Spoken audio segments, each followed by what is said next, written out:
From the earliest times that I can remember, and I guess my family, my mother and father verified it very often, I started to draw when, as soon as I could hold a pencil. I was maybe 2 or 3 years old, and that's not unusual. I think most people who do the kind of stuff that I do start rather early. It's not something that you just like to do. It becomes a compulsion. And I had been drawing, as I said, from a very young age, and I had just a natural inclination towards what was then newspaper strips, newspaper comics. People who really inspired me to do this kind of work, and I come to admire them more and more. As I get older, they get better. Guys like Hal Foster and Alex Raymond and Milt Caniff. These were the people who generated the kind of push and enthusiasm in what I wanted to do. I don't know why. I'd look at their stuff and God, it seemed to create a whole world, a different world around me completely. To me, Tarzan, as was done by Foster, was a real person. I can even to today remember the smell of the newspapers when I was reading that stuff. Alex Raymond's Flash Gordon appeared in the New York Journal-American. It was a large-sized newspaper, and I remember on a weekend I could lay down on the floor and practically wrap the whole newspaper around me so that it really did almost physically reflect a complete world. And I try to emulate this stuff. I tried to, these were the things that influenced me, but more than influenced me, kind of encouraged me to want to do that same kind of work. And I copy and draw their material and try to get a feel, or I didn't realize it, of course, at that time, but I guess I was analyzing what the heck was going on underneath the drawing by doing just that. And I've loved being a cartoonist all my life, and I guess that's the way I was introduced to it. Did you have specific favorites in terms of stories, books, or feature films? Oh, yeah. In terms of style, the writing style, and the visual style? I loved Kipling's, especially Jungle Tales, Mowgli and the Tiger and Shere Khan and all of that.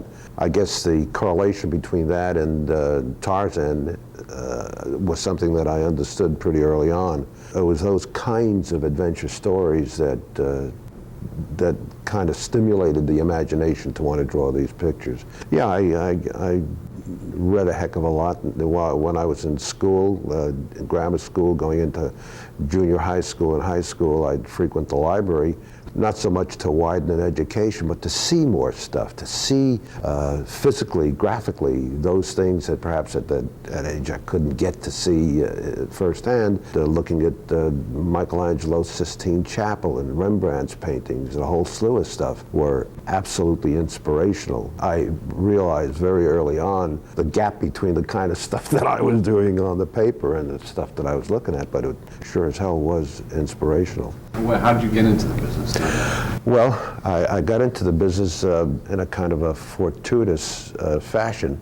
I was in junior high school. I guess I was about 11 years old at that time. I had always been drawing. I'd always been doing the cartoons and doing drawings in school. And one of my buddies in junior high school at that time, as I say, I was about 11 years old, happened to be a nephew or a cousin, some sort of a relation with the people that were producing comic books at that time. MLJ, which was the forerunner of Archie Comics. They were on Canal Street in New York. I, at that time, lived in East New York, in Brooklyn. While I was attending school, all my buddies, the guys that I was with in school, kind of elevated me because I could draw. It's almost like being a magician. Here, gee, I could take a pencil and draw a face. And the other guys, my school chums would be looking at me and saying, well, gee, I can't do that. You can do it, and I can. So it put me at that level.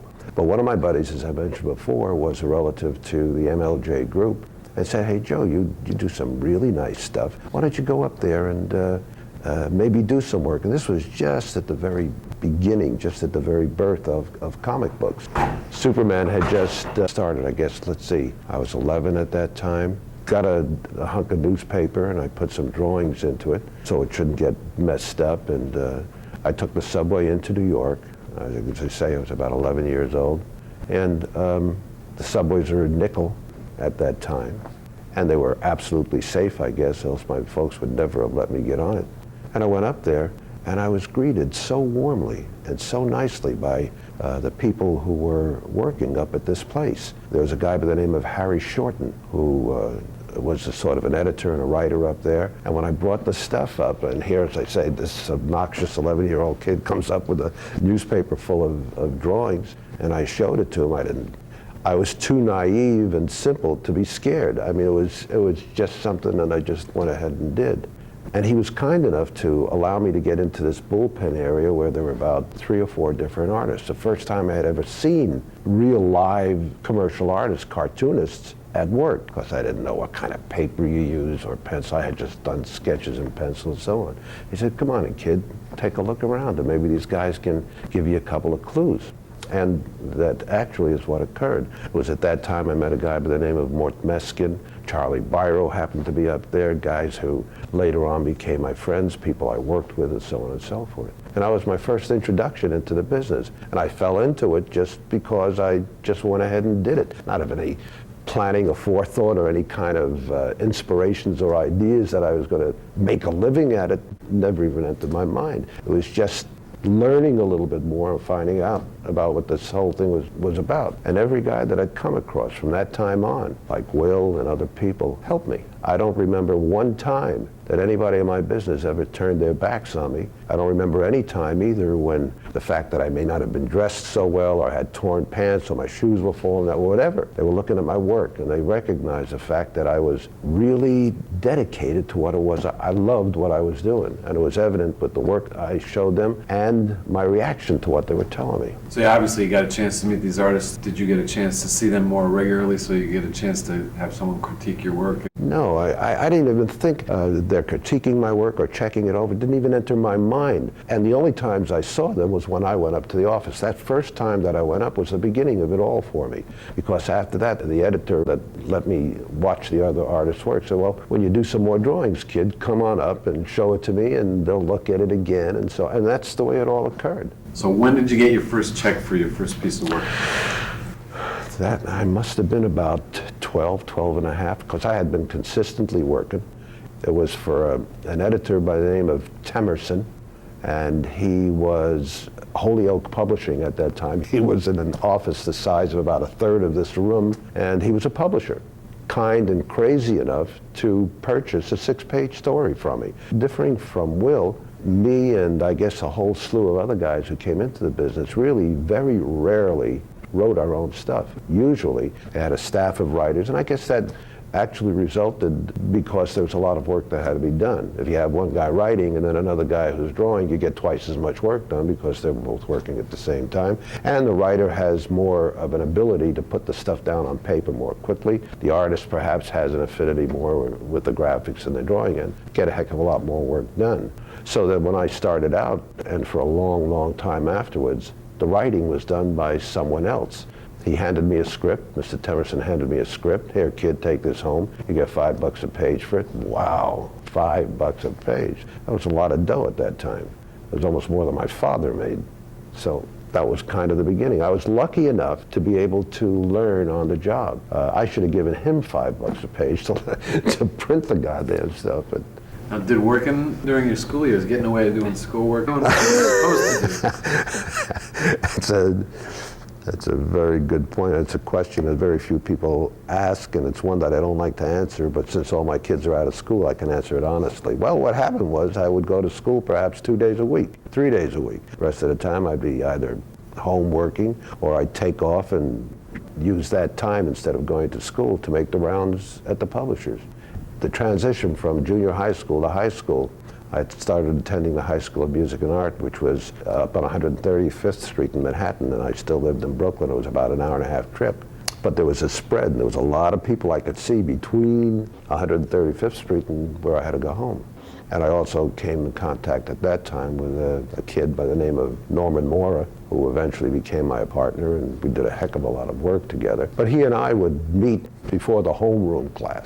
And Norman would say, well, do we go to school today? Do we make the rounds? There wasn't even a question about it. We just kind of walk out of school and go down and go from place to place. And there were perhaps 20 different publishers around at that time. And we would just hit every one of them, not checking out to see if they'd see us or calling beforehand. Just knock on a door and say, well, like to show you our work, we'd like to get a job. And like I say, we were so naive and innocent and dumb that we didn't realize that what we were doing was, we should be afraid of what we were doing, or we should have any kind of temerity about it.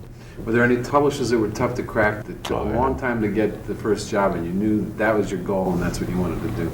Yeah, there were publishers. I say there were about 20 all around, but there were large ones. DC, Superman Comics was around at that time, and that was the big nut to crack if we could ever get a job there. There were others, but there were, again, as there are today, I guess, there were smaller companies where a guy could get a toehold in and kind of learn on the job. Business in those years was really quite different from what it is today. At that time, they were putting out 64-page magazines for 10 cents. They had to put out 64 pages of material, so they could well afford to take 10 of those pages and give it to a guy like me who knew absolutely nothing about what the heck he was doing, and just as a throwaway, they got the pages at a lower rate, a much lower rate, of course, but it gave me a tremendous opportunity to learn what this whole thing was all about.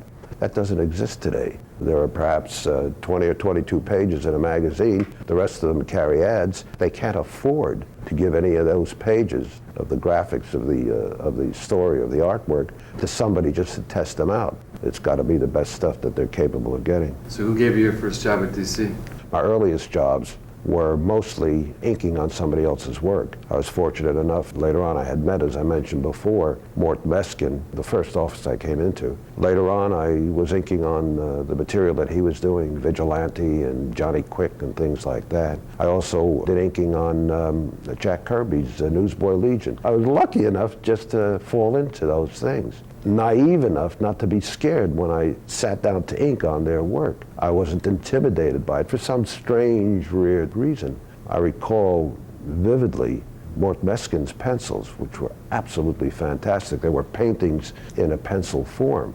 And I just blithely sat down and inked over his work. And he, again, was very kind. I'd ask him, I think I was maybe 15 or something at the time. I'd say, how am I doing? Am I ruining, you know, can you tell me anything that I can do this stuff a little better? Nah, kid, you're doing this fine. Don't worry about it. And, I mean, they were just great. So you graduated high school. Yeah. And then you already got a living when you graduated high school. Yeah. And did you have a partner when you graduated high school? No.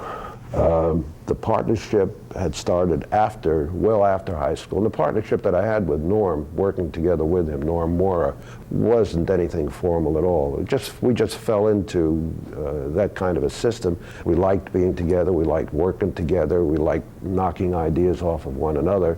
But if a job came up, for instance, Norm very early on started working with Byron Wood, Crime Comics, Daredevil, Crime Buster, and so on. He probably got to work earlier than I, that is with more of a solid routine. At that time, there was no assurance that you were going to keep on working. You did the first job when you brought it in. If the guy didn't have a script for you, well, you started looking around someplace else to get the next story. There's nothing on a contractual basis. But if Norm got the job, he took off in his direction to do his work. When I got a job, I would take off to do mine. But early on, and I would imagine that subconsciously it was as a result of what I saw with Will Eisner and what the heck he was doing. Early on, I felt that the way to go would be to have some sort of control over the stuff that I was doing so that it could come out with some sort of regularity and kind of tie up with someone so that I could schedule books on a regular basis to be coming out. At that time was when Norm and I guess I was about 18 or 19 at the time, we merged together and we started putting out some stuff. That was before I went into the Army. Norman had some family ties to help you get the business going. Which was amazing. This was, of course, after I just skipped by World War II during the Korean War I was in from 50 to 52. Norm, however, had gotten caught at the tail end of World War II, and while he was out in California at a USO shindig, he met a red-haired girl that he fell in love with who happened to be the daughter of Mo Howard, one of the Three Stooges. And he had taken up residence in California. We still kept in contact, and we were still kind of dreaming of being able to work together at some time. When I finally got out of the Army, first thing I did, my wife and I took a kind of a vacation out to California, got together, without any kind of definite ideas about what I wanted to do or where I was going to do it. I spoke to Norm and said, what do you think about our maybe getting together? I have this contact with St. John Publishing Company. He seems to like what I'm doing. I think he'd like for me to continue to publish books. I think it would be a good idea if we could do this together. Norm said, fine. He came out to New York. We set the thing up. He had rented some places. I lived in New Jersey at the time. He rented some place in New Jersey, and we went to work. And you did a lot of different subjects. I sure did. I mean, you did 3D, you did Tor, you did Stooges. Sinbad. A lot of stuff, it's true. Did you consciously try and do as much variety as you could for the publisher? Yeah. When I got out of the Army, we knew that there was a lot of competition, a lot of titles on the newsstands. And so what we were kind of racking our brains at was to create some book that would either stand out or look a little different from everything else. While I was stationed in Germany when I was in the Army, I had come across a 3D magazine with photographs, and it contained these red and green glasses. And while we were talking, when I had come home, I said, gee whiz, you know, it'd be great if we could create a comic book, a 3D comic book with illustrations, so that the stories that we do would seem to pop off the paper. And we looked at each other, nah, how the hell are we gonna do that? But we went back to the drawing table. We went back to toss the idea between the two of us. And Norm had a brother, Lenny Maurer, who was more technically oriented than we. The three of us got together and we worked at it. We knew that 3D work could be done. We knew that it could be reproduced. The trick was to do it so that it could be sold at a feasible price. And that's what we did work out. We were able to put it together, including the insertion of glasses and putting that stuff together, and sell the magazine for 25 cents a shot. So you came back from a Korean War stint in the Army. Was your partnership still in existence with Norman? It wasn't in any kind of formal existence, as I mentioned. When I got out of the Army, I took the trip out with my wife out to California, and we discussed the feasibility of our getting together and doing something on that basis. Norm had not tied himself up with any kind of heavy-duty work out in California, and so he was free enough to come back. The deal that we had with St. John was to put together our magazines, publish whatever it was that we wanted to do, and to benefit by whatever profits were generated from the books. Norm and I went ahead and did it. Those were the times when Alec Toth was working there, Carmine Infantino was working, a whole bunch of guys. So what happened? We did well until the hearings, until the Senate hearings. And as Will has mentioned, that was one of the real heavy dips. When people today talk about the comic book business looking like it's at the edge of a precipice and is about to dive off, those times were really rough. And it probably came as close to signifying the end of the business as I can remember. Did you think about what you'd do if you left the business? Never even bothered me a whit. I've always felt all my life that this business of being able to make a living drawing was probably the most fortunate thing that ever happened to me. But it never bothered me that if I had to do something else, I would not stop drawing. That I'd never do. But to be able to make a living, hell, that never bothered me at all.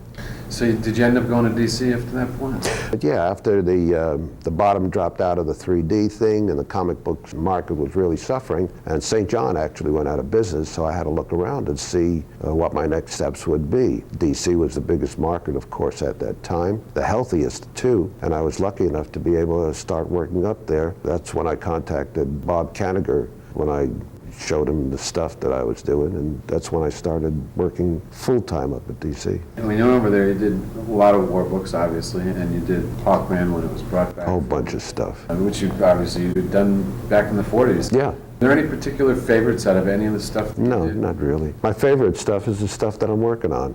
These were stories. These were not things that I wrote myself. These were stories that were written and scripts that I had to illustrate. In order to do that well, and in order to do it so that I can enjoy what I'm doing, I try to invest myself completely and totally into the story, and I do consciously attempt to get the elements of the story that the writer has included and take it perhaps one step beyond that. Perhaps fasten in on the characterization or emotional content. Incidentally, those are things that I've learned from Mr. Will Eisner. really the master storyteller. And I learned early on that that's what this whole business is about. It's not a matter of doing pretty pictures. It's great if you could do that, but the whole call for our business is telling a story. We're communicators, we're storytellers. Now you got to do a daily strip at one point. Yeah. Now, do you think that that came about because of your work for the DC War Books? Well, I can tell you exactly how it came about that I did this Green Berets strip. A guy by the name of Neil Adams, whom I didn't know at the time, had recommended me to the syndicate to do the strip. And I was contacted under those circumstances, and that's where it all started. I mean, has that been one of your goals at one point in your life? It had been early on, not only my goal to do a daily strip, but probably the goal of every comic book artist at that time. Comic book cartoonists were not considered artists, or it was not considered a really respectable profession at all. Most of the guys who were in the business early on were there, well, they had to make a living, but perhaps the illustration business was a little tight. A lot of the magazines, the Post and a lot of the other magazines were going by the wayside. So the illustrators who were doing beautiful work there had to make a living somewhere. A lot of them came to comic books. They were not proud of the fact that they were doing comic book work. Most of the guys, most of the cartoonists at that time, if you asked them what they were doing to make a living, well, I'm a commercial artist. But use the term cartoonist or comic book artist? Never. That just wasn't done. So there was a different kind of world at that time. Well, was doing a daily strip all it's cracked up to be, or? The daily strip was one that every comic book artist aspired to, because that was respectable. That was something that was appearing in an adult kind of literature, a newspaper. Also, the guys who worked for newspapers at that time were making a hell of a lot more dough than anybody in the comic book business. So it was something that everybody aspired to. It came out every day. It was more current. When you're doing comic book work, anywhere from 2 to 4 months passed before your stuff was published. By the time your work came out, sure, it was thrilling to see your stuff in print, but you'd done that stuff like almost a half a year ago. In newspapers, it came out like every 5 or 6 weeks. It was out on the stands. The stuff that you'd done was very current. So there were a lot of things that made it exciting. And yeah, most of us, including me, really aspired to do some newspaper work. That was early on. However, when I did the Green Beret, the blush was off the rose a little bit. The newspaper was at that time where there was a transition where instead of having a strip like Terry and the Pirates, taking a whole spread across the newspaper page and maybe being 4 inches deep, they suddenly took on this postage stamp size. That's when that transition occurred. And ironically enough, today, it's just the reverse. You can make a better living in comic books. And the newspaper strip is an addendum. As far as I'm concerned, it's pretty meaningless when it appears. There was a period of time when you became an editor at DC, and it looks like most of the covers that were done at DC were either yours or Carmine Infantino's, and in some cases, I guess after that, Neil Adams. How'd you like being an editor at DC? Quite different. I became an editor up at DC, incidentally, as a result of a request by Carmine Infantino. My relationship with Carmine goes way, way back. As a matter of fact, he was an usher at my wedding, and I'm now married to the same woman for over 46 years, so I've known him for a long time. We used to buddy around together when we were younger and so on, even before I was married. Carmine had become the editor-in-chief, publisher, president, factotum of DC Comics. And when that occurred, he had contacted me and asked me if I'd be interested in taking on an editorialship. It also happened that I think it was the interim between when I left the strip and I was coming back into the comic book business again. Bob Canada, who was the editor up there at that time, had become ill and under a hell of a lot of pressure as editor, still able to write, but not really able to handle the chores of being an editor. And so under those circumstances, Carmine had asked me if I'd be interested in being an editor. I said, sure, that'd be fine, except that living in New Jersey, I don't want to be facing the kind of traffic. So we made an arrangement where my schedule would be I'd come in 2 or 3 days a week. I'd be in about 10:30 or so, missing the traffic coming in, and leave by 2:30 before the traffic set up. So they kind of set it up for me real nice. I was handling, at that time, all the war books, and when the Temerson thing came in, I was handling that. And yeah, apparently, the only criteria for hiring anybody to do anything is if the book sells. Now, what makes it sell? You know, if you had the formula for that, you could be an instant millionaire. It's just a matter of hit and miss and luck. It happened that a lot of the covers that I did seemed to sell books. The formula we felt at that time was 75% of the sale of the books really depend on the cover illustration. Based on that, apparently the covers that I was doing, and that Carmine did, of course, seemed to push the books into slightly heavier sales. And yeah, I did a hell of a lot of covers under those circumstances.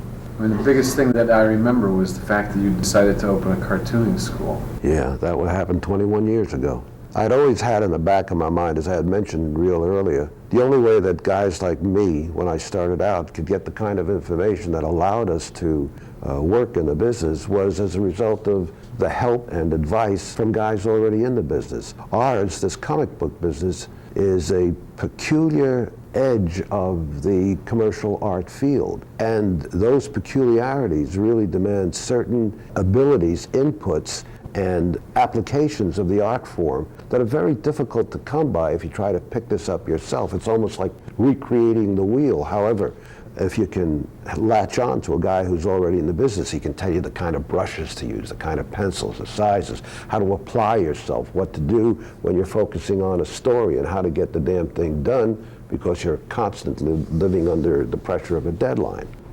And for a long time I had figured, gee whiz, it'd be great if there was, instead of learning this stuff on a hit and miss basis, it'd be great if there was one place that people who really had the commitment to want to do this work could come to learn it all. It was at that time, about 20 years ago, that my kids were grown up, married, out of the house. I have 5 of them, and thank God they're all out and good. My wife is a graduate of a business college, and I asked her, you know, do you feel you'd like to involve yourself in running a business at this stage? Because I was not prepared. I would not give up my own career. I've always made a living. I've never been unemployed in the past 50 or 60 years. I've been doing this work. There's not been one day, even when I was in the Army, I was doing this stuff. So it wasn't to take the place, it wasn't to start a new career for myself, but rather because I felt that it'd just be a damn good idea for people who wanted to get into the business to have a place to do that. And Muriel, my wife, said, well, it sounds good to me. I don't have a heck of a lot to do. And I said, look, I'm not going to handle the business end of this. If I have to do that, I won't start this in the first place. I won't even consider it. But if you're willing to take on the business end, taking care of the bookkeeping and the billings and all of that stuff, that'd be fine for me. I would be involved in setting up a curriculum and figuring out the courses of study that had to be taken, getting the instructors and working with them. That's fine with me. That's what I do, but not the business end. It wasn't that I felt that I was incapable of doing it. I just don't like it. I just don't like doing that edge of it. My wife decided, yes, we would do it. And we kind of haphazardly looked around for a place that would suit our needs in terms of a building that would have the rooms and the spaces for classroom and so on and so forth.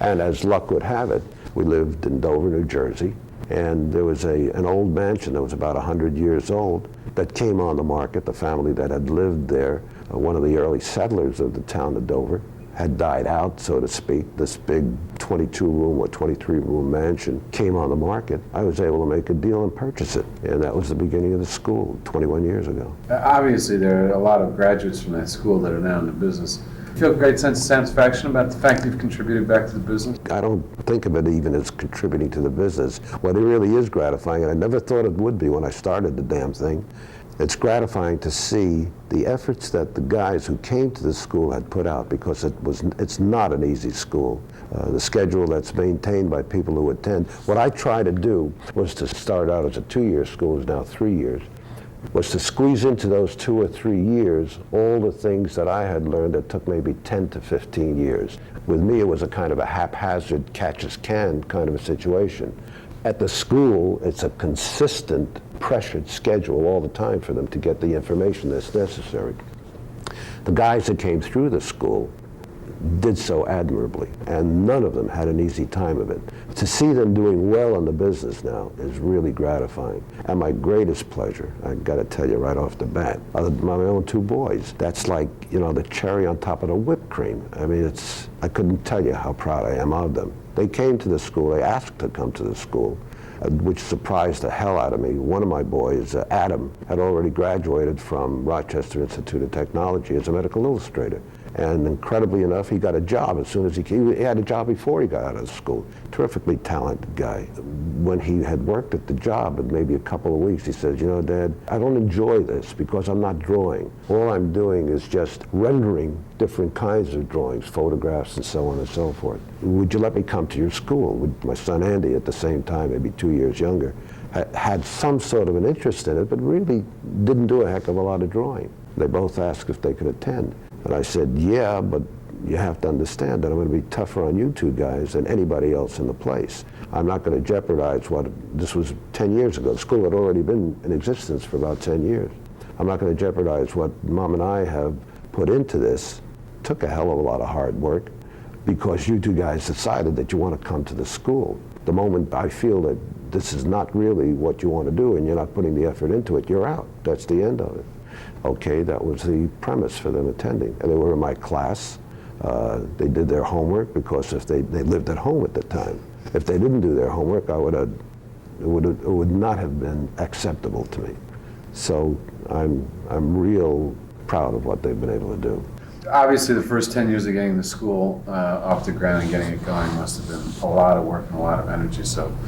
But I've noticed that in the last 5 years, you've had a couple of projects that you've done that were not just covers or bits and pieces here and there, but real stories, the Abraham Stone stories that you put together. And Facts from Sarajevo, both of those are obviously very personal stories to you. Was Abraham Stone one of those things that you've wanted to do for a long time? Yes, the Abraham Stone character that I eventually came out with, and I hope one day I'll get back to it to do some more stories. I've got a whole plan for his whole life, actually. I selected a period of time in the United States that I felt lent itself to some really exciting things occurring. The Industrial Revolution was just starting, cars were just being mass-produced, the movie industry was just starting. A lot of things were happening at that time, late 1800s into the early 1900s. So I hope one day I'll get back to that again. The fact story, as you've mentioned, was quite a different set of circumstances. I had known Erwin Rusanagic for 20 years. I had contacted him perhaps 7 or 8 years ago. I would like to get back to a point again, as I had mentioned to Will when I was lucky enough to get that award. I had spoken to Will about 8 or 9 years earlier from this time right now. And I had told him of my feelings that I'd like to get into doing some stuff that was more meaningful to me. Unfortunately, just as Will was able to when he put out his first novels, he was able to financially not depend on that to be sold immediately or to take a break. He was able to take off a year to do it with the feeling that he could afford it. I too was, thank God, in that similar kind of a situation where I really wanted to seriously apply myself to some stuff that I had in the back of my head that I really wanted to get into, that I could control completely in terms of story and drawing and everything else. I was editing up at DC. I was trying to set the school up. It was at that time that I'd spoken to Will. Will was teaching at SVA, the School of Visual Arts. He had asked me a couple of times to come up there as a guest speaker, and he in turn had come over to my school as a guest speaker. So our relationship over the years and from the time I was a kid has just been great. And he has always been supportive and helpful. And Christ, Joe, do it. Don't sit on your can. Just make the time. And I asked him, like I said about 8 or 9 years ago, I asked him, how the hell do you set your schedule up to be able to do what it is that you really want to do? Because I had found myself closed into doing a lot of stuff for the school and really not having enough time to do the stuff I really wanted to do. So Will said, you gotta take the time. You gotta, even if it means just cutting 1 day a week off, not getting any telephone calls, not getting any kind of business for anything else, and just concentrating on what it is that you want to do. And that's the way he did it. That's the way he did it for himself. I said, but then what do you do? How do you set up the publishing? I mean, how do you get that stuff set? He says, Joe, if you put the book together, if you have any problem with it at all, I'll publish it. Now that whether he was serious about it or not, and I'm sure he was, but it kind of set me back, and it kind of set me thinking that unless I really put myself to it, if I don't get this stuff done, it's nobody else's fault but my own, and I've really got to get off my rear end and get started on it. That talk really resulted in the first tour books that I did, the Abraham Stone book that I did, and eventually the fax book. Do you have any concepts or ideas that you want to do in the future? Obviously, you've gone through those three. I've got about, thank God, I'm in a fortunate position where I have projects that I'm involved with that'll probably take, if I live long enough, for the next 5 years. I am tied up for the next 5 years. Every once in a while, my sons will ask me, hey, Dad, you know, I'm in a pickle. Can you help me out with this? Or you can do that, or inking some stuff, or working something, or how about we're going to do some cards? Well, that's the greatest thing in the world. That's the biggest kicks I can think of. So how does it feel to be, instead of Joe Kubert, from what everyone used to think of as to being Adam Kubert's dad? Well, Adam and Andy, it's absolute. I'm so proud of them. I could bust. But really, what I get a big kick out of is, as somebody had mentioned, every once in a while, if we'll appear at a convention, and that's very, very rare when we can all get together at the same time. Their deadlines are horrendous. But somebody will say, Joe Kubert, is that Adam's son? Is that a brother? That's great. That's great.